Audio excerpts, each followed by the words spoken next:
Welcome to Life Stories, where we share moments of resilience, strength, and the profound lessons life teaches us. In today's story, we meet Jake, a quiet, hard-working man returning home after a long day in Chicago. Misjudged by a group of rowdy young men at a bus stop, they mistake his calm demeanor for weakness. What unfolds is a powerful lesson in restraint, respect, and the unshakable strength of a man who knows his worth. Subscribe to Life Stories and join us as we begin today's story, a tale of courage, dignity, and the quiet power of peace. The streets of Chicago had a particular stillness that night, the kind that wraps around you and settles deep in your bones. It was nearing midnight, and the air carried a sharp, cold edge, hinting at the coming winter. Streetlights flickered unevenly, casting long shadows that danced over the cracked pavement. For a city that thrived on noise and movement, this Friday night felt unusually subdued. Jake sat on the worn wooden bench at the bus stop, his broad shoulders slouched under the weight of his workday. He was a man who blended into the background, dressed in a faded blue work shirt and scuffed jeans. His steel-toe boots, battered from years of hard labor, rested firmly on the ground. At first glance, he looked like any other tired worker, just trying to get home. But there was more to Jake than met the eye. His dark hands, calloused and strong, rested lightly on his lap. Those hands had built engines, repaired broken-down cars, and scrubbed floors in office buildings late into the night. But years ago, they had also held a rifle, steadied by nerves of steel in places most people couldn't imagine.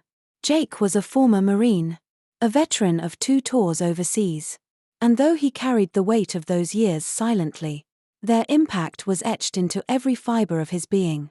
That night, Jake was coming home from his second shift, his body aching with exhaustion. He longed for the comfort of his old recliner and the fleeting solace of a few hours' sleep before it all began again. But life in the city wasn't kind, and Jake had learned long ago to take whatever work he could find. The grind was relentless, but it was honest, and that mattered to him. The sharp laughter of a group of young men broke through the quiet, drawing Jake's attention. He glanced up briefly and saw them a few feet away, standing under the dim light of the bus stop. There were 4 of them, no older than their mid-20s, dressed in oversized hoodies and sneakers that squeaked against the concrete. Their voices were loud, their words cutting through the night air like jagged glass. "Yo, old man," one of them called out, his tone dripping with mockery. Jake didn't respond. He tightened his grip on the strap of his backpack and stared straight ahead, his eyes fixed on the distant headlights of an approaching car. "What's up? You deaf?" another voice chimed in, laced with arrogance. Still, Jake didn't flinch.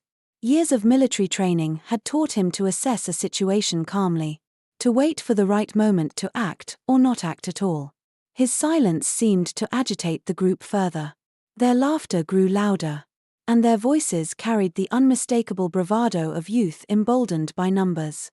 One of them, a wiry young man with a baseball cap turned backward, stepped closer. "Man, look at you. Sitting there like you own the place.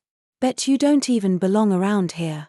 The words hung in the air, sharp and challenging. Jake adjusted the strap of his backpack, the only outward sign that he had even heard them. But inside, his mind was working, cataloging every movement, every posture. He noted the way the young man's feet were planted, a stance meant to intimidate. He saw how the others leaned forward slightly, their energy feeding off their leader. And he felt the weight of the night shift settling in his muscles, the desire for peace clashing with the reality of the moment. Jake had seen this kind of thing before. Trouble often came loud and fast, wrapped in youthful pride and an inflated sense of invincibility. These boys didn't see him as a man who had faced real battles, who had survived places far harsher than the streets of Chicago. To them, he was just a tired man at a bus stop, an easy target for their misplaced frustrations. One of them threw a crumpled soda can, It hit the ground near Jake's boots with a hollow clang. Jake glanced at it briefly, then looked back toward the road. The headlights he'd been watching earlier weren't from the bus. They belonged to a car that sped past without stopping. "Come on, old man," the wiry leader sneered, stepping even closer. "You scared or something?" Jake's chest rose and fell with a deep breath. He wasn't scared. Fear wasn't something he felt anymore. Not in situations like this. What he felt was a deep, simmering frustration. He wanted to be home, to rest his aching body and let the weight of the week dissolve for a few precious hours. Instead, he was here, a target for a group of boys who didn't understand the line they were inching toward. Finally, Jake lifted his gaze and met the young man's eyes. His voice was low, even, and calm. "I'm just waiting for my bus." The words weren't defensive, but they weren't apologetic either. They carried a quiet weight, the kind that comes from someone who knows exactly who they are and doesn't feel the need to prove it. The young man smirked, turning back to his friends. "Hear that? He's too busy for us. Thinks he's better than us." The others laughed, their jeers echoing through the empty street. But there was a subtle shift in the air. Jake's calm, steady tone had done something they hadn't expected. It had unsettled them. And as the laughter grew louder, Jake stayed still, his eyes locked on the horizon. The distant headlights of the bus began to flicker into view.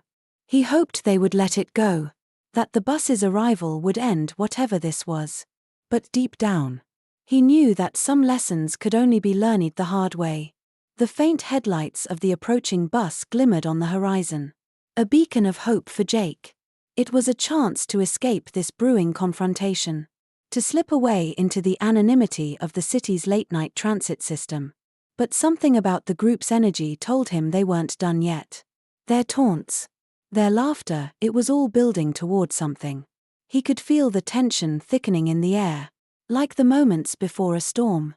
"Man, look at him," one of the young men said, tossing a crumpled fast food wrapper toward Jake. "He's just gonna sit there, acting like we're not even here." Jake remained still, his hands resting on his knees, his gaze fixed forward.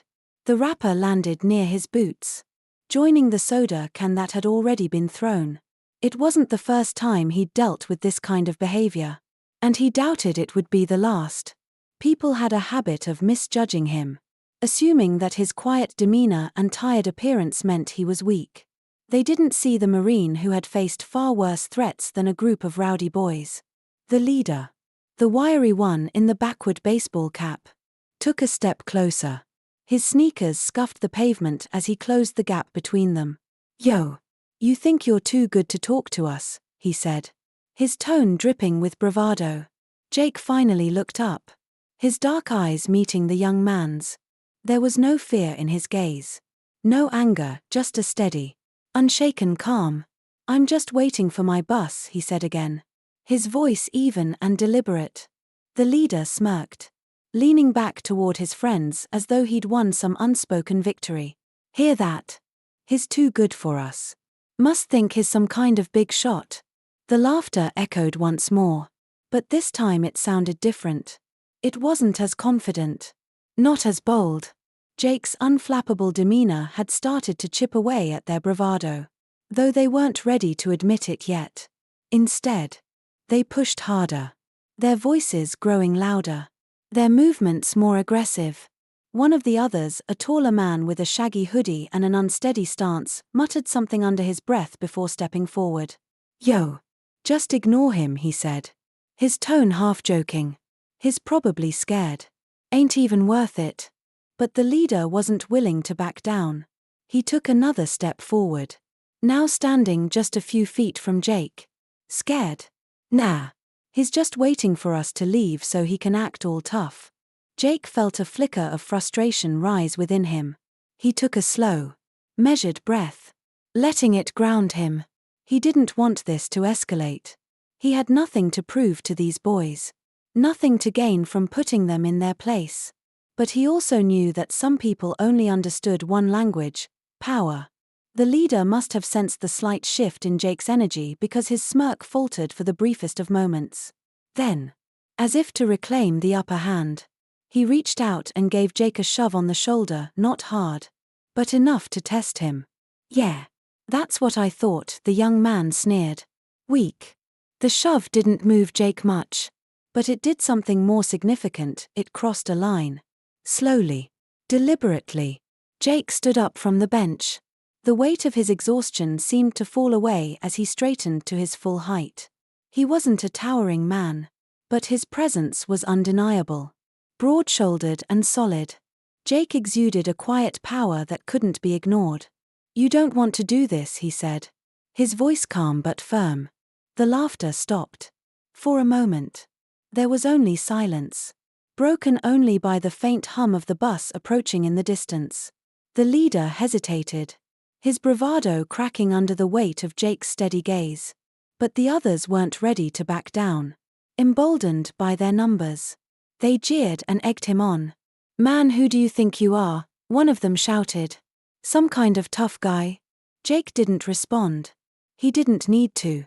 His posture, his composure, it said everything. The leader, perhaps desperate to save face, took another step closer. "You think you scare me, old man," he taunted, his voice tinged with mockery. Jake remained still, his eyes locked onto the young man's. He wasn't angry. He wasn't afraid. He was waiting, assessing, his mind running through the calculations. 4 aggressors. Close range. Their postures and movements were more bark than bite. But that didn't mean they weren't dangerous. His military training had taught him to anticipate the unexpected, to stay ready for anything. The leader made his move. Lunging forward, he shoved Jake again. Harder this time, both hands slamming into his chest. Jake staggered back a step. But he didn't retaliate, not yet. Instead, he let the silence hang heavy in the air, letting them see the restraint in his eyes. "You don't want this," Jake said quietly, his voice like steel wrapped in velvet. "Walk away while you still can. But some lessons can only be learned the hard way." The silence stretched between them, heavy and palpable. Jake stood tall, his presence commanding, his gaze locked on the wiry young man in the backward baseball cap. The others shifted uneasily, their confidence faltering under the weight of the moment. But bravado is a stubborn thing, especially when it's fueled by an audience. "You think you're some kind of tough guy?" Baseball cap spat, stepping even closer. His tone was sharp, but there was a flicker of uncertainty in his eyes. His friends, eager to salvage their pride, shouted insults from behind him, pushing him forward. "Show us what you got, old man." Jake didn't move. He didn't need to. His calm, steady demeanor was more powerful than any retort. But he could feel the tension rising, the balance tipping dangerously close to action. He let out a slow breath, his mind clicking into the clarity of someone trained for moments like these. He wasn't looking for a fight, but if it came to him, he would end it quickly. Then it happened. Baseball cap lunged forward, his fist swinging wildly in an arc meant more for show than precision. But Jake moved like water, sidestepping the attack with fluid ease. Before the punch even completed its trajectory, Jake's hand shot out, gripping the young man's wrist like a vice. "Stop," Jake said, his voice a low growl that cut through the noise. It wasn't a plea, it was a command. For a moment, baseball cap froze, caught off guard by Jake's strength and speed. But the others rushed in, their shouts filling the air as they tried to overwhelm him. One grabbed at Jake's arm, while another swung at his side. Jake released baseball cap's wrist, pivoting smoothly to face the next attacker. His movements were precise, controlled, designed to neutralize, not harm. He caught the second punch mid-air, twisting the attacker's arm just enough to send him sprawling to the pavement. The third man hesitated but lunged anyway, his confidence faltering.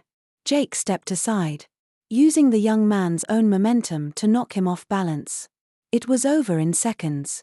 A flurry of action so quick it left the group stunned and gasping for breath. "Enough," Jake said, his voice cutting through the chaos like a blade. He didn't shout. He didn't need to. His tone carried a weight that silenced the street. The young men backed away, panting and wide-eyed, their bravado shattered. Jake stood there, unshaken. His posture was steady, his breathing even, as though none of it had fazed him. But inside, he felt the familiar mix of emotions, a deep frustration with the needless escalation, a twinge of pity for these boys who didn't know better, and a lingering unease at how close things had come to going further. The silence that followed was deafening. The leader, baseball capital, nursed his wrist, his gaze darting between Jake and his friends. He wanted to say something, to salvage his pride, but no words came. Instead, he glared at the ground, defeated. "You're lucky," Jake said finally, his voice calm but firm. "Because I've had a long day, and I don't have the energy to teach you what real pain feels like." The words landed heavily, not because they were loud, but because they were true. Jake wasn't a man to waste words, and the weight of his experiences carried through in every syllable. He had seen real battles, real danger, and real loss. These boys didn't know how close they'd come to learning a lesson they weren't ready for. Baseball capital, desperate to save face, spat at the ground near Jake's feet. "Whatever. Man. You ain't special." Jake took a slow step forward, his movements deliberate and calm. He stopped just inches from baseball capital, leaning down so their faces were level. "I'm not special," Jake said evenly. "But I've seen what happens to people who think they're untouchable. Trust me, you don't want to find out." The others shifted nervously, glancing at each other, their confidence crumbling under Jake's quiet authority. His presence, unyielding and resolute, seemed to root them in place. He didn't need to raise his voice. His calm was more intimidating than any shout could have been. Straightening his posture, Jake took a step back and looked at the group. "Take this as your warning," he said, his voice steady. "Walk away while you still can." The young men hesitated, their youthful arrogance clashing with the unmistakable reality that they were outmatched. Finally, one of them muttered, "Let's go," and started backing away. The others followed, dragging their feet and throwing half-hearted insults over their shoulders as they retreated into the night. Jake watched them until they disappeared down the block. He exhaled slowly, rolling his shoulders to release the tension. He wasn't angry, not anymore. What he felt was something deeper, a mix of pity and frustration.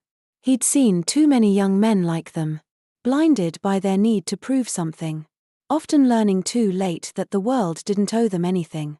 As the distant rumble of the bus approached, Jake sat back down on the bench, picking up his bag. The night felt heavier now, not because of what had happened, but because of what could have. He leaned forward, resting his elbows on his knees, and stared down the empty street.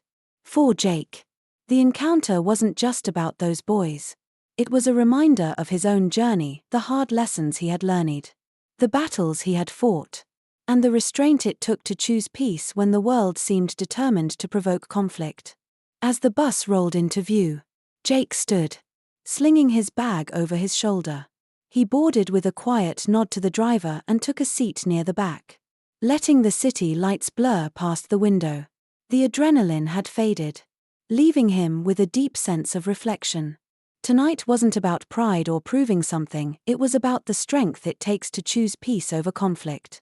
He hoped the young men would remember this night, not as a defeat, but as a lesson. Life had taught Jake that real strength lies in restraint, in knowing when to act and when to hold back. He wasn't proud of what happened, but he wasn't ashamed either. For Jake, it was another reminder of his journey, and for them, it was a quiet warning. Subscribe to Life Stories for more tales that inspire and remind us of what truly matters.